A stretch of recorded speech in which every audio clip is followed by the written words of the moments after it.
Assalamualaikum warahmatullahi wabarakatuh. Masih bersama dengan Irafiki TV. Semoga Allah subhanahu wa ta'ala selalu memberikan hidayah, taufik, inayah dan mendapatkan syafaat Rasulullah sallallahu alaihi wasallam.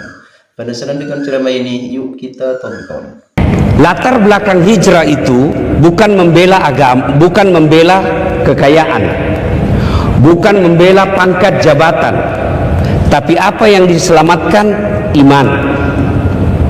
Saudara-saudara sekalian, kalau Anda hidup di Jakarta, lahir dan besar, membangun rumah, membuat perusahaan, tiba-tiba disuruh pindah ke Sulawesi, tentu berat. Tapi sahabat dan Rasulullah pada waktu itu, ketika Allah perintahkan, Muhammad, saatnya kau hijrah dari Mekah ke Madinah. Sikap manusia waktu itu satu, ada yang menolak. Wah, bahaya kalau saya pindah ke Mekah, ke Madinah. Nanti kalau di Madinah, bagaimana hidup saya? Kalau saya tetap di Mekah, minimal ada tetangga saya bisa tempat minjam. Kalau nanti saya di Madinah, bagaimana saya angkat kredit? Tidak ada kenalan di sana. Ternyata Allah jawab keraguan itu. Jangan kau cemas, dunia ini milik saya. Jangan kau cemas, dunia ini saya persembahkan kepadamu. Maka pindahlah sahabat yang beriman. Ada juga yang salah niat. Ayo kita hijrah, mudah-mudahan di sana kita dapat jodoh. Ini anak muda ini. Ada juga yang katakan, mudah-mudahan di sana bisnis kita lebih lancar. Ada yang begitu. Ada yang berkata, sami'na wa ta'na. Apa kau perintahkan Rasul? Kami ikut. Muncullah hadis Nabi, innamal a'malu binniyat. Pindahmu tergantung dari niatmu. Kalau niat kau dagang, kasih kau dagang. Kalau kau niat untuk dapat jodoh, dapat kau jodoh.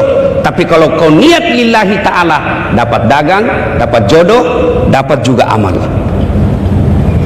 Pribadi yang baik adalah sahabat namanya Umar bin Khattab. Dan yang kedua, Abu Bakar Siddiq. Hebatnya Abu Bakar Siddiq, begitu diperintah hijrah. Coba lihat saudara-saudara, adik-adik nih. Abu Bakar Siddiq tokoh di Mekah, bangsawan, terkenal, kaya, disuruh pindah, tidak satupun barangnya dia ambil. Dia tinggalkan, hidup bersama Rasulullah sallallahu alaihi wasallam, pergi bersama Rasul.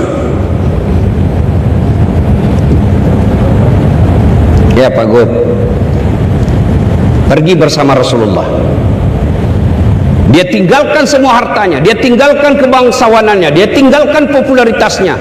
Tengah malam rela menemani Rasul hijrah, dikejar-kejar. Kira-kira kalau di Indonesia ada enggak sahabat seperti ini? Pejabat tinggi, kaya, terkenal, mau bersama ulama tengah malam pindah. Ada kira-kira? Oh, Bapak lihat aja ulama bawa amplop, bawa map, sumbangan. Yang kedua, Umar bin Khattab. Kalau sahabat yang lain sembunyi-sembunyi hijrah, apa yang terjadi dengan Abu Bakar Umar? Beliau pergi ke depan Ka'bah, tempat-tempatnya kumpul kafir Quraisy, dia pidato.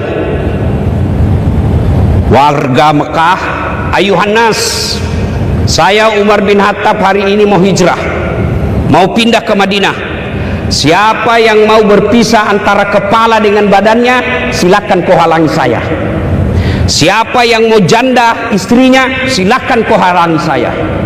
Terang-terangan Umar bin Khattab. Kenapa? Umar bin Khattab waktu itu Pak terkenal di Mekah, Arab Jahiliyah waktu itu. Salah satu tradisinya, setiap pekan ada lomba berkelahi, dan Umar bin Khattab tidak pernah kalah. Tidak ada yang berani. Ini Umar bin Khattab pribadinya, amar ma'ruf nahi mungkar, terang-terangan, sampai Nabi menjelasi, memberi gelar Umar bin Khattab Al-Faruq. Apa artinya? Yang secara jelas membedakan antara hak dan haram. Umar bin Khattab. Mari kita lihat pribadinya. Satu, pribadi Abu Bakar Siddiq, yaitu cinta kepada Rasulullah sallallahu alaihi wasallam melebihi cintanya kepada diri dan keluarganya. Ini aja dulu kita cinta kepada Nabi. Bagaimana ekspresi kita cinta kepada Nabi? Mari kita cinta Nabi. Caranya apa? Satu, bagaimana Nabi menghadapi masalah. Bagaimana sahabat menghadapi masalah. Rasulullah di Madinah, di Makkah kan menghadapi masalah. Dakwah bermasalah. Di Makkah waktu itu dirampas hak-haknya, diambil hartanya, dijarah hartanya, dibakar rumahnya, bahkan sampai dibunuh. Salah satu di antaranya, orang yang pertama mati syahid, bukan laki-laki Pak, tapi apa? Perempuan, namanya Sumayyah. Artinya apa? Belajar dari sini, semua pribadi pasti ada masalah. Tidak ada orang tidak ada masalahnya Pak. Bahkan saya lihat di depan saya semua ini, muka-muka penuh masalah Pak. Mana ada orang tidak ada masalahnya? Ini ibu-ibu ini, muka-muka penuh masalah juga ibu-ibu ini. Ini yang bicara, penuh juga masalah Pak. Bapak pikir tidak ada masalah saya? Banyak juga masalah. Coba lihat dulu kita Pak. Coba lihat, waktu kita kuliah apa masalah? Mau sarjana. Sudah sarjana apa masalahnya? Mau jadi pegawai. Sudah pegawai, selesai masalahnya, mau jadi kepala bagian. Sudah jadi kepala bagian, mau jadi kepala dinas. Sudah kepala dinas, mau jadi sekda. Sudah jadi sekda, muncul masalah baru, mau jadi bupati. Sudah jadi bupati, mau 2 periode. Sudah 2 periode, ditangkap KPK. Tidak ada orang tidak ada masalahnya Pak. Semua kita punya masalah. Coba, ini yang bicara, ada masalah saya Pak. Apa masalah saya? Semenjak saya viral, banyak janda-janda yang curhat. Ustaz, baru saja suami saya meninggal, adakah doa-doa penenang jiwa? Saya kirimilah amalan-amalan. Lama-lama bilang, Ustaz, jiwa saya sudah tenang, maukah Ustaz menjadi imam dalam hidupku? Saya mohon maaf Ibu, saya bukan imam, saya penceramah. Semua kita punya masalah. Pelajaran buat kita, kerja di Bank Indonesia pun ada masalah. Tapi keterlaluan kalian kalau tidak bersyukur. Coba Pak, pegawai Bank Indonesia Pak, coba lihat kalau pegawai Bank Indonesia Pak, itu ID cardnya biar ke warung dipasang itu Pak, Bank Indonesia. Bersyukur Pak. Coba kalau kita Bapak kerja di sini Satpol PP, pasti disembunyi Pak, Bank Indonesia Pak. Masya Allah, bersyukur. Tapi pasti ada masalah. Nah ketika ada masalah itu, jalan lain adalah kembali kepada Allah Subhanahu wa taala. Bagaimana kembali kepada Allah? Ya, perbaiki sholat. Hijrah kita kali ini kita maknai yang pertama tadi ini memperbaiki pribadi kita. Tidak usah banyak macam-macam Pak. Perbaiki aja dulu sholat. Itu aja dulu. Kalau sholat kita baik, insya Allah akhlaknya baik. Itu sudah dijamin. Inna sholat tanha anil fahsya wal munkar. Orang yang baik sholatnya tercegah dari perbuatan keji dan mungkar. Loh, itu baik sholatnya Ustaz, kok masih bermungkar? Satu, bisa jadi sholatnya tidak ikhlas. Hayya 'alas shalah, sholat lagi tidak ikhlas. Barusan kita rasa duhur, asar lagi, tidak ikhlas. Kedua, saya sholat Ustaz, dia sholat tapi kok tetap jelek sifatnya. Bisa jadi sholatnya main-main. Allah ya kadang sirat Bapak ketawa karena membayangkan diri sendiri kan. Malah ada orang yang sholat kayak ditiup angin Pak. Ada lebih semangat lagi Pak. Allahu Akbar. Pernah Bapak dengar hadis Nabi sholat begini-begini Pak?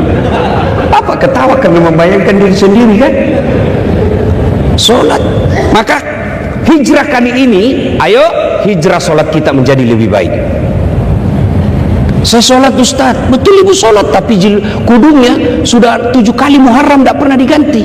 Putih bukan, coklat bukan, hitam bukan, sudah ada tumbuh-tumbuh sudah di sini. Masih itu masih kudungnya yang seperangkat alat sholat waktu menikah.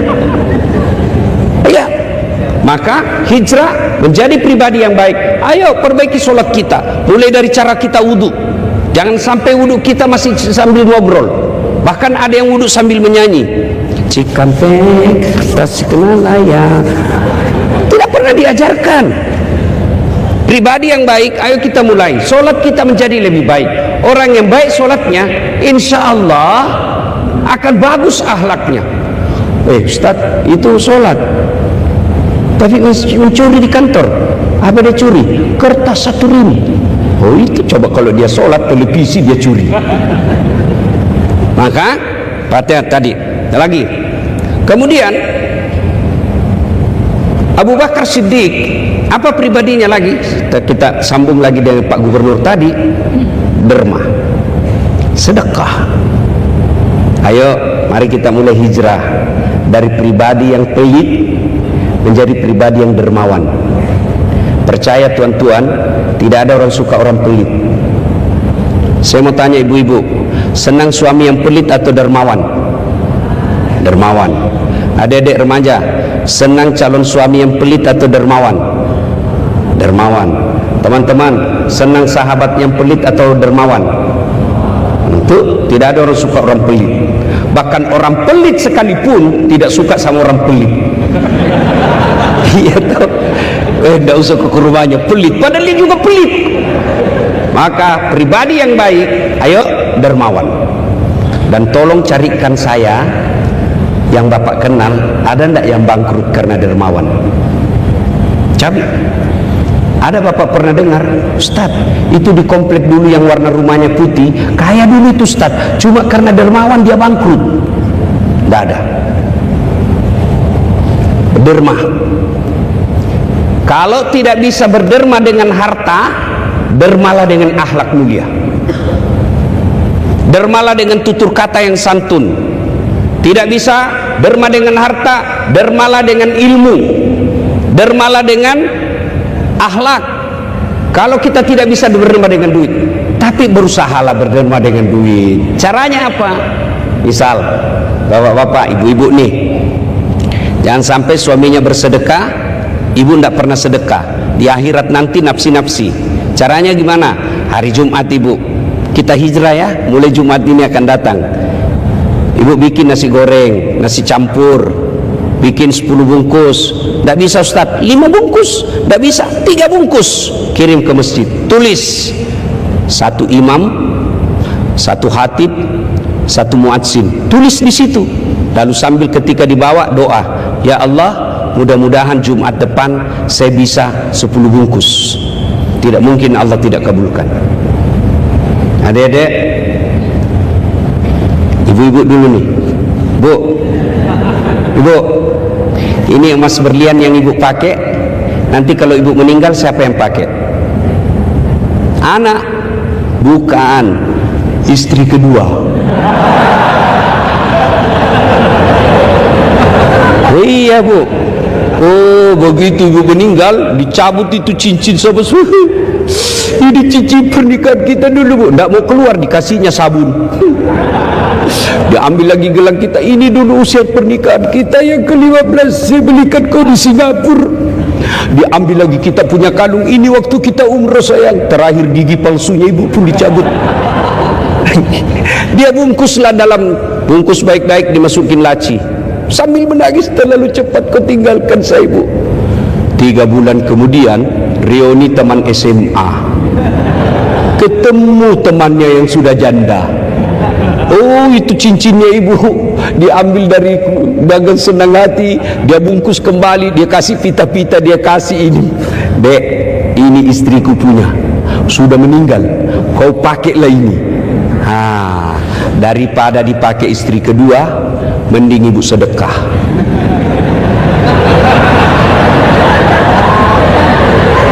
Oh ibu-ibu yang di depan ini, itu enaknya jadi orang kaya Pak. Kalau kita kaya, Saya selalu bilang sama jamaah saya, kalau kau kaya ngapain kau pakai yang asli? Pakai aja yang palsu. Kenapa? Biar kau pakai yang palsu orang tidak percaya. Pasti orang percaya ini asli. Oh, masa istri gubernur pakai palsu? Pasti asli itu.